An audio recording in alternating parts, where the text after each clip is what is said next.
Hey, it's Chris. What up? Crowdfunding roundup. Should you back it? Well, let's talk. I told you, September, it's going to be banging. This week is already hot off the presses. Isofarian Guard's back. Unreliable Wizard is making waves. Terraforming Mars is preluding ×2. What do you need to know? What's new? What's the right information for you? Reading rulebooks so you don't have to. Let's go.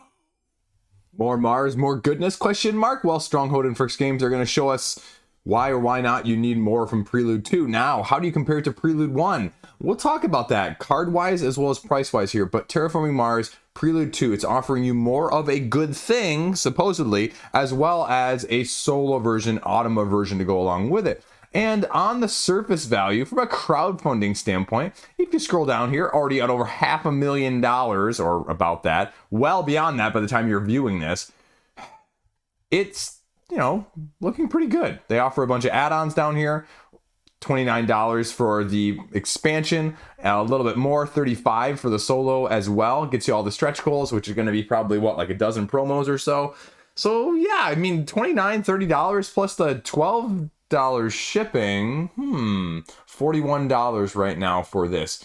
Now the interesting comparison here, and this is where we're going right from the get-go, 48 or so cards in the first prelude, 54 or so with prelude number 2, if I'm doing the math right, number 2, not to mention a little bit of milestone and awards, so a little bit more content overall, but it's just offering more of it. Now, the interesting aspect, they do not clarify here, the rulebook is non-existent. It's a 4-page rulebook that says, add the stuff. If you can't play it, then you gain 15 money at the beginning of the game. Otherwise, you get a card you can't play, draw another one. Because some of these prelude cards or project cards are actually expansion specific, which I don't actually see specifically mentioned too many places on this campaign page, because they give you a little disclaimer here that says cross support with all the expansions. No. There are icons in the lower left hand corner of some of these cards that say if you're not playing with this expansion, you can't use this card. So that's what you need to know. The other thing you have to see is, I was looking earlier at the prices for this. You can buy Prelude number 1 from Card House online right now. North America. I'm talking about North America. So we'll put that disclaimer out there as well. $15 plus whatever Card House's shipping is going to be if you're not going to get free shipping, right? So essentially, this is about the same amount of content as Prelude 1, plus or minus-ish, with some of the awards and the milestones, for $29 more? Almost? Because shipping is going to be $29 plus $12. That's $41. So how much are promos worth? Because chances are, if you're really getting this for Prelude 2, less of you are going to be getting the solo version as a whole. I know there's plenty of people on here that are going to get it, but 130 compared to 975. So that's a pretty big ratio there. Take that for what it is. Now, if you want some extras, they got the neoprene mats for all of your other expansion content boards, but they give you a little rules, but this rules, it literally just says add them in. Milestones, it literally just runs you through what all of them are. So there's no new rules with any of those, slight variations. Here's the little promo unlocks you're going to get. And again, that's the question you have to ask yourself. Is potentially $25 going to be worth it for the promos? I know that there are some big promo completion junkyists out there for Terraforming Mars. So I'm not surprised that a lot of people are going to say yes. I'm also not surprised that they have some of the other promos that are harder to get in North America that have only been available from Fricks' website or their seasonal whatever. Some of these ones down here that, they're going to be, rather popular. And again, take that for what it is. I have no interest in it. Now I have the dice game and the Ares Expedition, so I don't need the base game. Although, now that I actually like the dice game and the Ares Expedition, I'm tempted to try the base game and, hope that I don't like it. But yeah, here's the seasonal promos. Again, 5 promos for $10. We'll talk about that because on another campaign, it's $5 for 2 cards as opposed to $2 per card, $2.50 per card. Are you okay with that? Now, the secondary market might cost you 10. Take that for what you will. But that's everything right here. So there's the shipping costs, and that's all you need to know. But that's the thing you got to ask yourself. more of a good thing, or I can do without the promos, more of a good thing at retail. But if you're a promo junkie, you're going to be getting it on crowdfunding, so take that for what it is. Next up, we're talking Barrage. Speaking of expansion content, Barrage is offering us a 2-player version map as well as a new Colorado Connection map. In the first place, it's offering you a new mechanic for this very heavy Euro-style game in the first place called bridges. There are going to be several locations on this new Colorado Connection map that you can build these bridges for, and this is compatible with the Lee Water expansion as well if you are one of the previous Barrage owners. Is it that much more? Is it adding just a little bit more of the other areas and mechanics and tiles and cards that are going to be available to you? Yes, but it's offering the new mechanic of bridge as well. You can get both of them together for actually a really, really impressively good bundle here for 24 euros. I was shocked at this. This is, again, the better price point of the week. And the more interesting thing down here, and again, I'm not really sure if a lot of 2 players in these Euro games, I think a lot more people do the multiplayer, but again, take it for what it is. Let's actually check this number out, though, because I'm curious to know if my own predictions are ever right. So just it, 54, and then 89. Oh, we got lots of people going in down here. Oh, yeah, new lands, both expansions, and you can do whatever you want with them. I mean, I can't blame you. That's a good price. The thing that I had to look up, though, as you get down past some of the content that's here video-wise, talking about the new stuff, is they offer you a 20% discount compared to their site. And, you know, a lot of times in crowdfunding, I talk about that and I go, that's not really that good of a deal. And so I went down here and I said, okay, Barrage, the base game, 63 euros, 67 US dollars at this point for North America. And so I went on Board Game Oracle and I said, Board Game Oracle, show me your lowest price. The lowest price on Board Game Oracle at the time of me filming this was $75. Yeah. That's actually not too bad, because if you go down further here and they talk you through some of the shipping, and especially if you're going to get any of the new content, it's actually pretty good. Now, the weird thing and the interesting thing with Cranial Creations that they did previously, I believe it was with which game? Anunuki here. They offered all of their previous expansion content, and you can see all the deluxeifications even for Barrage here, but you can also see it for all of their other games, and they offer just a whole category. So I always wonder, you know, as with the other Barrage and Cranial Creations crowdfunding campaigns, how much of this $61,000 is people getting the game? Because Anunuki had that happen, especially the first time around. Like, no one backed Anunuki. It had to cancel and relaunch because everybody was getting the add-ons, which were, again, a super good price comparatively from their website or even online in the secondary market. So some of this Newton stuff as well, I think, was really hard to get last time. Some of the new extra expansion stuff. So that's kind of what I wonder. And maybe I'll kind of do this after this video, is kind of total up based on the pledge level values and see how much of a gap we're missing for people that are just pledging extra right now. But again, just kind of curious more than anything else. Shipping is, yeah, only 9 euros. So you're looking at like another $10 or $11. So it's basically a wash. And if you're going to get anything more than just like interested in the base game, this is actually a relatively good price. And so they priced it out close, but pretty respectable. So there you go. That's Cranial Creations and that's Barrage, and that's all I can say about it because it's way too heavy for me to give you a more detailed analysis of the mechanics. Speaking of things I can give you a slightly better analysis of, though, Battlecrest Year 2 from Button Shy Games.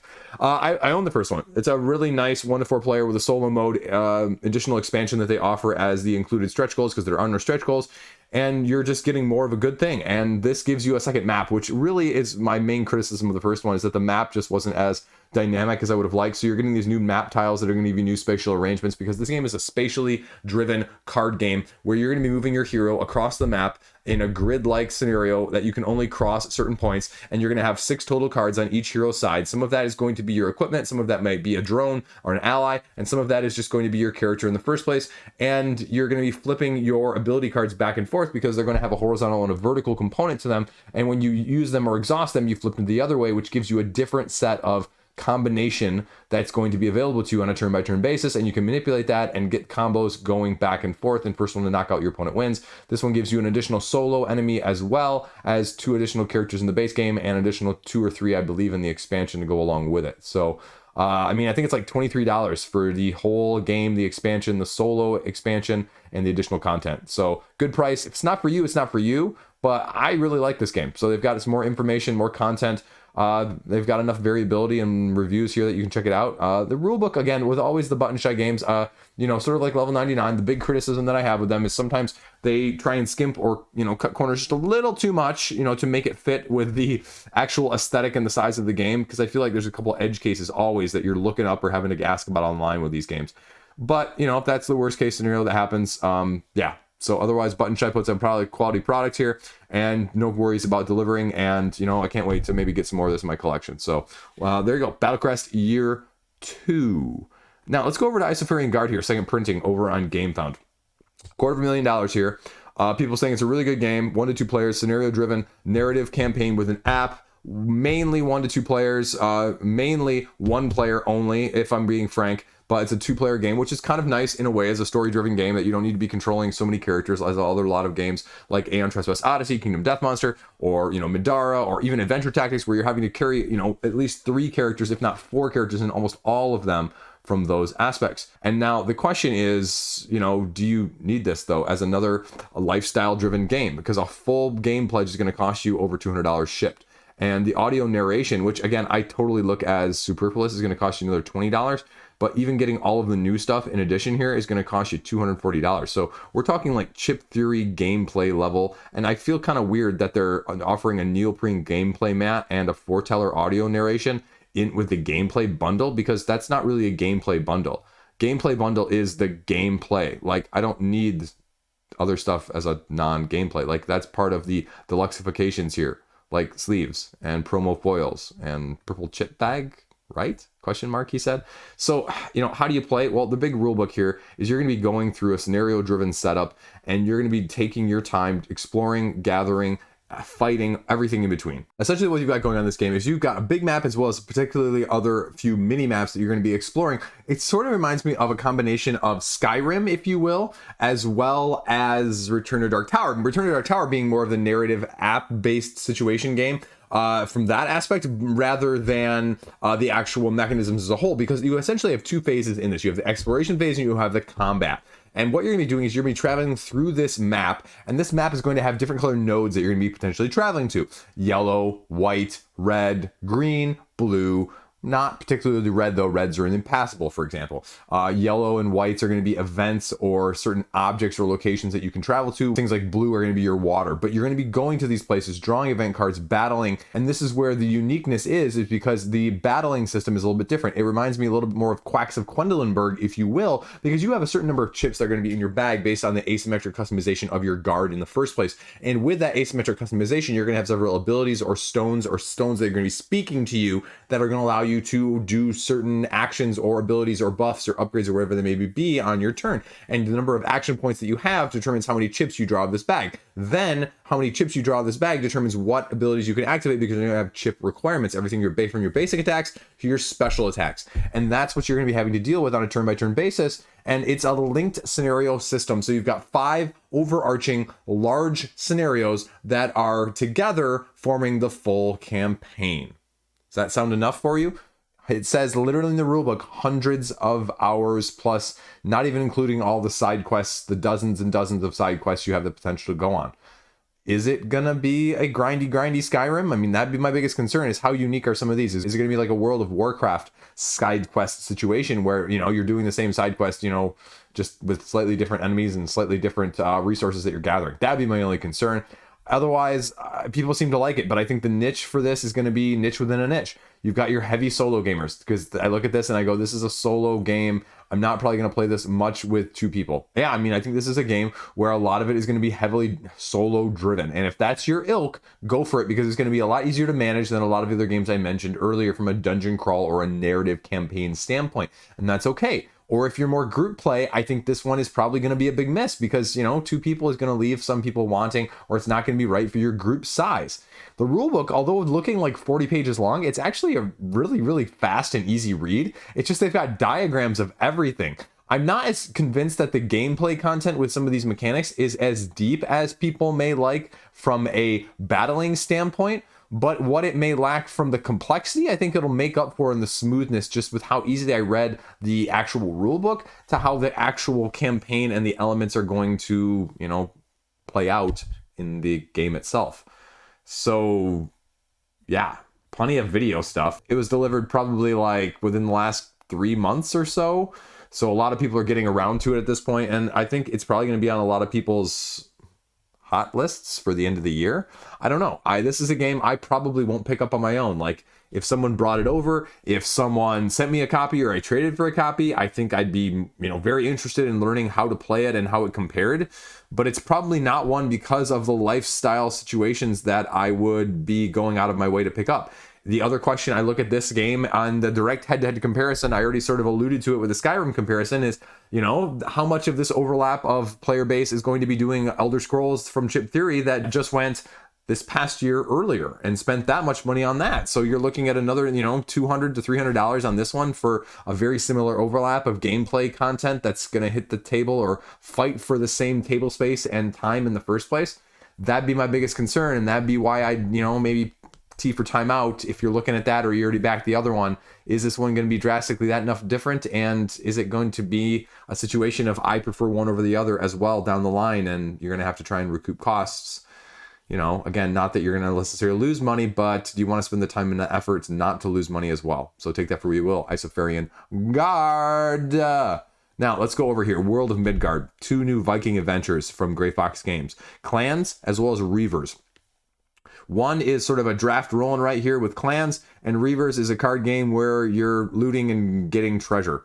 That little graphic right there is about as much information as you're going to get on the game from the page itself, unless you go down here and look at Hungry Gamers videos, because there's literally no other actual content on the page that tells you how it plays, what it looks like, what makes it different, what makes it stand out. The only thing that they actually highlight on here are the differences between standard and deluxe, which are almost purely objectively deluxeifications until you get down to the wee bit of stretch goals. Here's that $5 for 2 promos that I mentioned earlier, metal coins if you want, and then you're going to get 12 promos, or 6 for each game by the end of the campaign. That's it.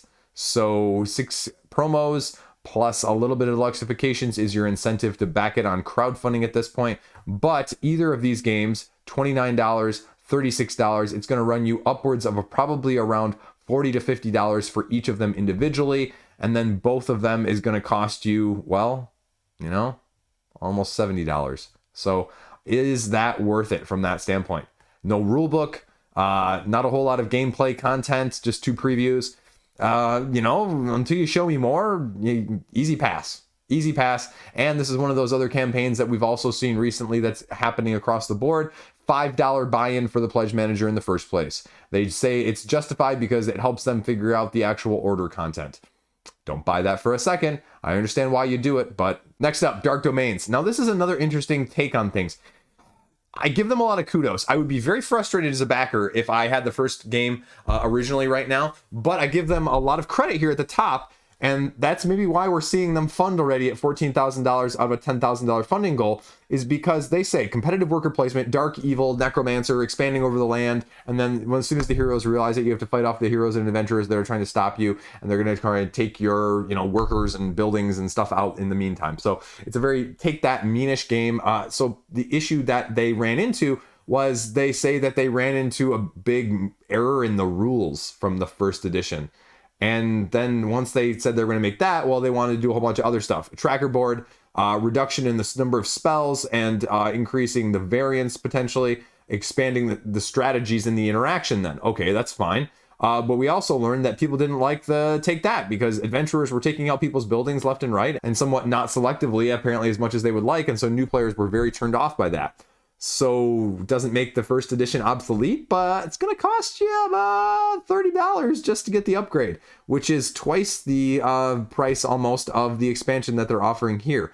So that's not an insignificant price. Now, the base game of the second edition here is going to cost you $70 in addition, and they show you some of the cards and the changes here with the graphic design. So, I mean, it looks like a cool game. And the criticisms I've seen at level against on Board Game Geek was mostly like it's trying to do just too much. It's trying to have all these mechanics all thrown in.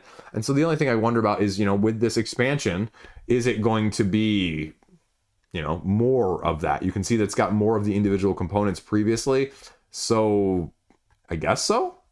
But they give you a little bit of the overview of some of the previous videos here, a little bit of stretch goals. And yeah, they lay it out here, the goodies and the extras if you want.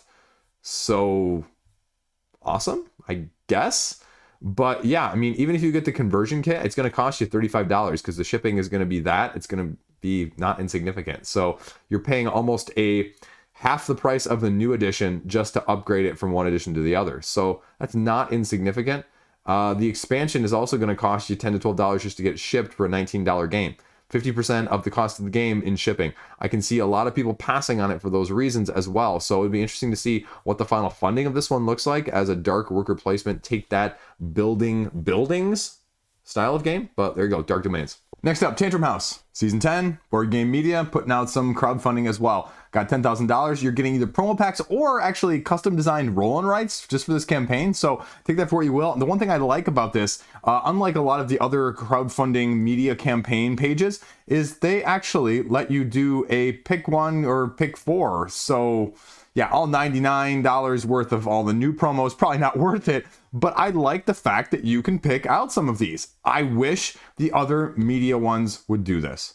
And they list them all out here. Yeah, I mean, I don't care. This is great. I don't need an endless scrolling of page. I can look and find which one I'm interested in here. So give them all a kudos. If you're looking for other stuff, I mean, they actually have some cool designs here. Again, I wish I could do that. A little bit of Liege wear, wouldn't mind a little bit of memorabilia to go along with my channel, but that's not my forte, as much as I think it'd be really kind of cool to see somebody wearing a t-shirt of mine. Anyway, Tantrum House, though, wanted to put it out there for you in case you're interested.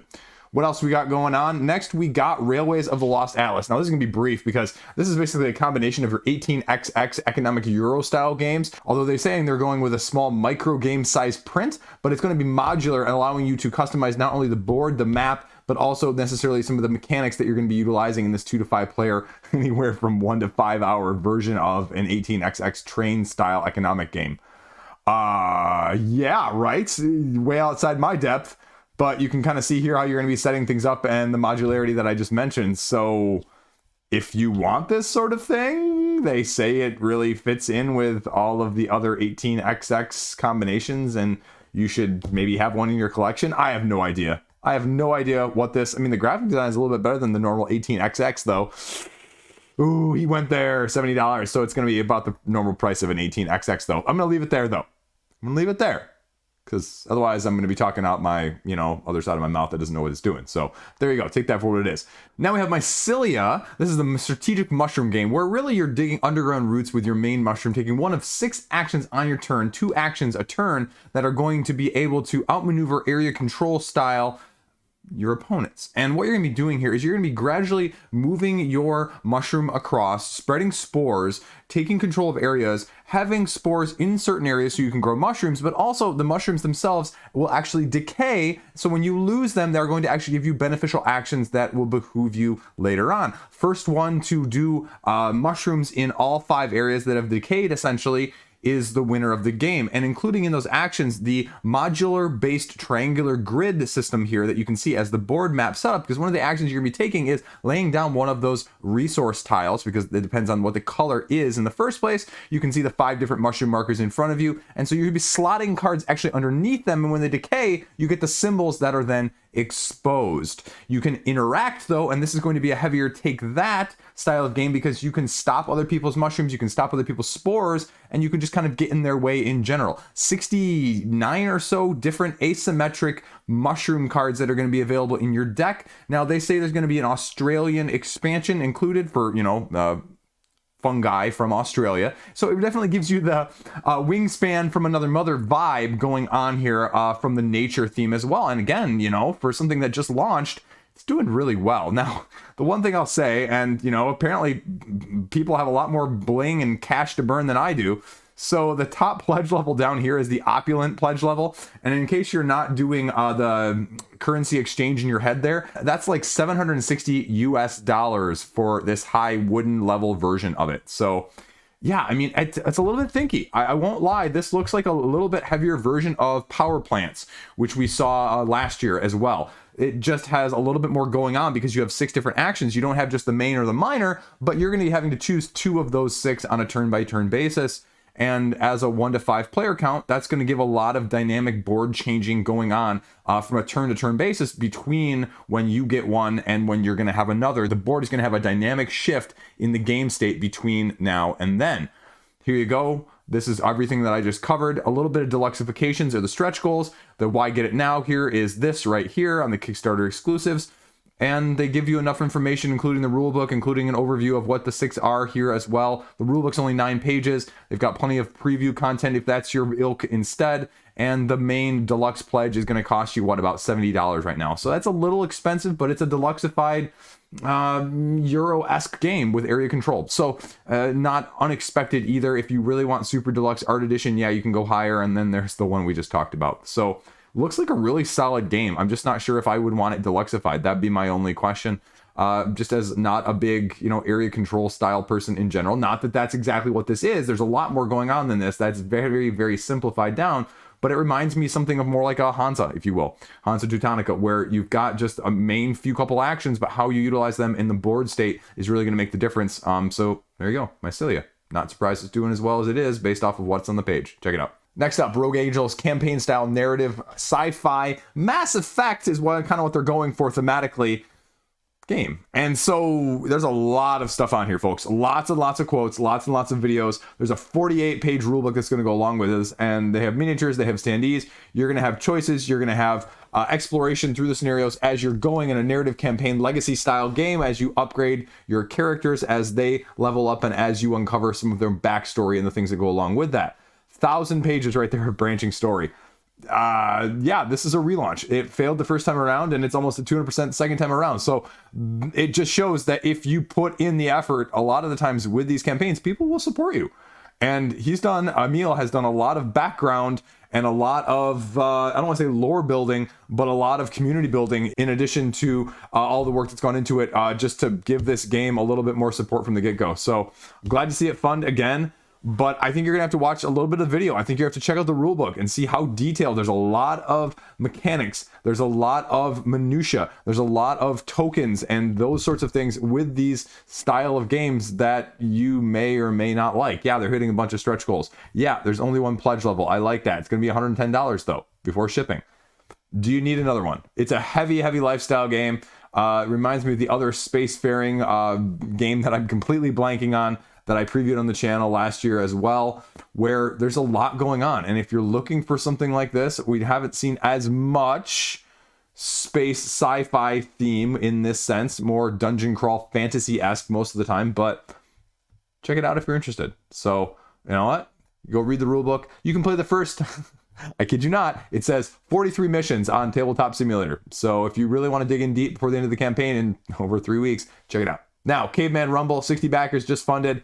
It's a set collection, take that family style game where you're trying to get the white cards to match what the black card is telling you here. You need the colors and or the numbers, and you score the most of them you can over the game time frame. And you can take that, you can steal other people's, you can just do however customizable you want in a nutshell. So again, a lot of video, a lot of little simple how to play. The rulebook is on here as well, but everything you need to know is on this page. It's probably a little bit too light for me. I'm not really a huge fan of the aesthetic. My 3-year-old would be all over this, actually. He's been telling stories about how there's dinosaurs and tigers fighting for territory in our backyard on a daily basis. So that's besides the hornets that we just had to eradicate tonight. Those were actually real, though.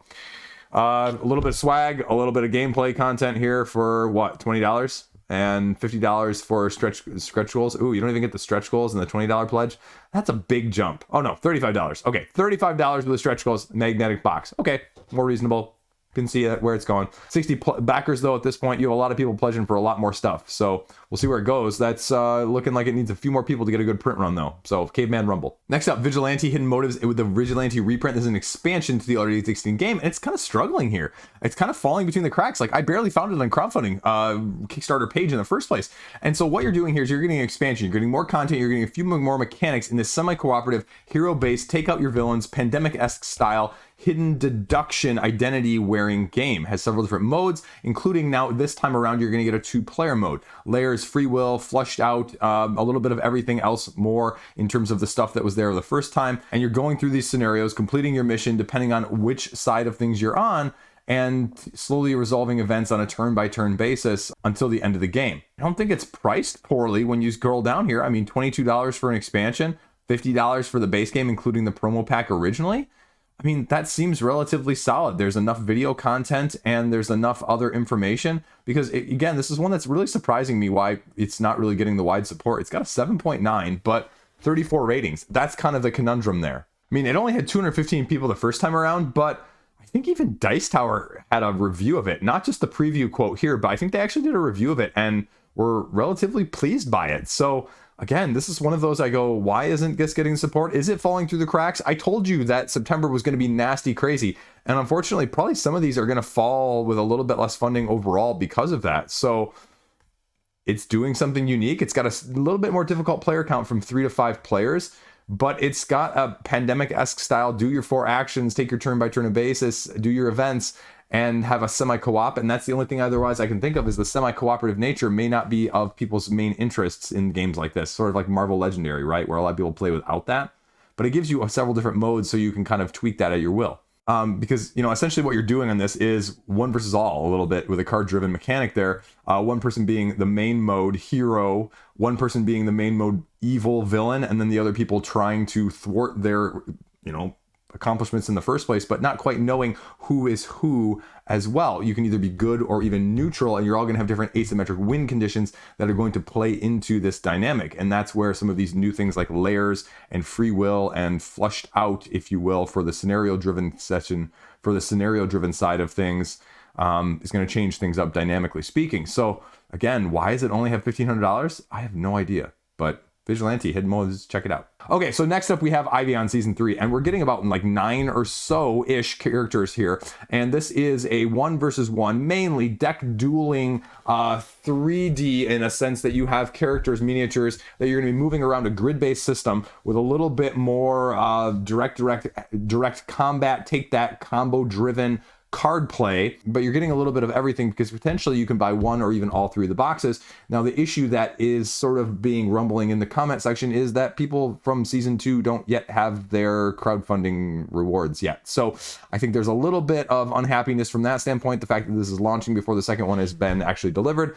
And this one is definitely thematically different. They've gone with sort of the Sheriff of Nottingham Robin Hood-esque style as opposed to more of the fantasy that they've done previously. And they've definitely got some characters and classes here that you wouldn't normally expect, right? Now, it is a little bit of deck customization, a deck not just builder, more of a deck construction. And so you're going to be actually fine-tuning the deck if you so choose to do so. You do not, however, need to. As someone from Season 1, this is a very excellent game. Going to be a lot heavier than a lot of the other head-to-head duelers of similar nature, and that's my one big hesitation as someone who has several of these, and you know the overhead to learn them is a little bit higher. That's a little bit harder to get to the table then. New classes, like I mentioned, Brigand, Yeoman, Peasant, Baron, I missed the Ruffian there, but yeah, Peasant, right? I wasn't kidding about that. Poacher, Friar, Executioner.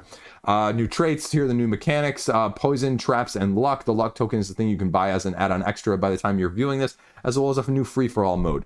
It's expensive, though. The previous editions are also expensive. I don't think they've gotten wide retail release either, so, you know, it's $33 per. That's before shipping as well. It's a great game, don't get me wrong, but it's expensive, and you're going to get what you pay for, though, if this is your ilk. I mean, there's not a whole lot else like it. The only thing I can really significantly compare it to is the upcoming delivery of Senjutsu, which is still up in the air. We'll see how good that one is as well. And they run you through some of the characters here, the packs of individual classes that you can kind of see, and they show you what's in each of them. And again, it's very solid deck customization, combo-driven system. So is it for you, though? I mean, this is a little bit less appealing. I'm always more of the sci-fi fantasy rather than necessarily, you know, old Western or ninjas or, you know, in this case, Robin Hood, even pirates. No, just doesn't do as much for me. But again, if the gameplay holds up and you're adding new things that are doing things significantly different, it's fun to try these because inevitably, also the blessing curse of this is you'll find 1 or 2 that you love and you'll find 1 or 2 that you hate. And so it's just hopefully finding the right box and not having to pay for them all to find which one that is in the first place. So anyway, Ivion Season 3. Next up, Gold Nugget here, back on GameFound. Again, just about funded at the time of me filming this. So what are you doing here? It reminds me a little bit of a nature-themed, animal-themed Chaosmos, if you remember that crowdfunded game where you're trying to find the Ovid and you're going to be grabbing it, putting it in secret envelopes and like shuffling it around and trying to pretend you don't know where it is, but you want to have it at the end of the game. Well, imagine that only with animals and a golden nugget and stones and feathers instead. And so that's kind of what you got going on here, a 2 to 5 player, not really a take that game, but sort of a hidden agenda game, if you will, because you have the ability as well to give variable favorable win conditions here at the end of the game, because essentially what you want to be doing is having the golden nugget at the end of the game, or knowing where it is, or collecting it of yourself. You're going to have asymmetric animal cards that are all unique, that are going to be playing, allowing you to collect these stones, move feathers, and manipulate the board game in the first place in order to actually achieve finding where the gold nugget is and bringing it over to your den in the first place. If you get 3 feathers, though, feathers are bad, because the feathers actually force you to remove all of the stones that are in your collection, put them back out in the center, and lose them, essentially. And so if you get some of the stones, well, some of them will be neutral. Some of them will be negative, though, and you have to reveal those to everyone and let them know where they're at. At the beginning of your turn, it's sort of a one-person take turns, go around, and they use like sort of almost a sleep-wake cycle to describe how this is going to be taking place. And so if you're not the main person, you're only playing reactions, but if you run out of turns or actions that you can do, then you pass the white feather along to the next person, and then they go. And so what you're going to be doing here at the beginning of every turn is you're discarding cards to draw more cards and then to play them with all of the powers mentioned. So then at the end of the game, well, you reveal where you think it is or who has it, and the winner is the person who has it or knows where it is. So that's going to be kind of how the game is going to go. Again, something slightly different, a little bit of take that, a little bit of deduction, a little bit of just kind of light family style play, 20 minutes per game, and it's going to cost you about $25, including stretch goals. So yeah, a little expansion there to go along with it if you want. And they run that down here as well. So there you go. Everything you need to know about Gold Nugget. If you're interested, go check them out. So that's it. Round up. There you go. Over. Done. Peace out. Told you it was going to be big, full, and a little bit longer than usual in the past couple weeks. And the next 2 weeks, I won't kid you, they're going to be even fuller. They're going to be even more bling, cash being spent. And there's just going to be a lot of stuff going on. And so I might wait for another 2 weeks before I do the Don't Back video as well. And so I will be having probably 3 videos out this upcoming week, in case you're not familiar with what's upcoming. Flock Together. Then we also have as well Mythic Mischief.